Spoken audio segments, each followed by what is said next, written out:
Hey Rye, let's take a look at this one here, buddy. I suspect there is a little fraction kicking around somewhere that we have to deal with. Okay, so let's work this out. Basically, we're going to simplify some stuff underneath the radical symbol, right? So we're going to have negative 6 plus or minus. Now 6 squared is 36, and 4 times 3 is 12. 12 times 4 is 48, so this will be a negative 48, and all that will be over 6. Okay, one more step here.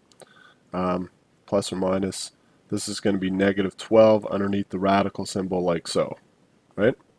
Okay, so now keep in mind what's going on here. We have a binomial essentially up top, right? We have two numbers separated by an addition or subtraction sign over a common denominator. So we can go ahead and just split that up.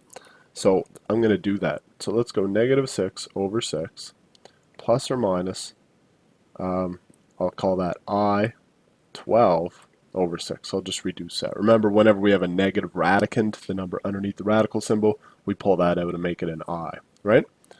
Now, we can take care of this fraction. This is going to be a negative 1 plus or minus. Now this 12, let's pull out the biggest perfect square. That's 4 times 3, 4 being our biggest perfect square. The square root of 4 is 2, so this is going to be 2I root 3, but this is still over 6.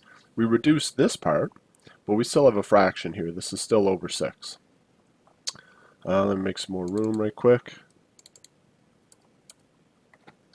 There we go. Okay, so this is going to be pen. Pen, come on, pen. Seriously? Alright. No pen happening. This is going to be negative 1. If I can get my little drawer thing happening again. Technical issues, there we go. This is going to be negative 1 plus or minus. Now up here, we have to reduce this fraction right here.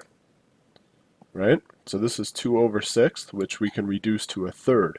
So this is going to reduce to I root 3 over 3. That's where that third comes from, reducing that 2 to the 6. We never put the 1 here because that's not cool. And just keep in mind that, separate this out. So this, your final answer, my math lab, will be negative 1 minus I root 3 over 3, comma, negative 1 plus I root 3 over 3. Hope that helps, buddy.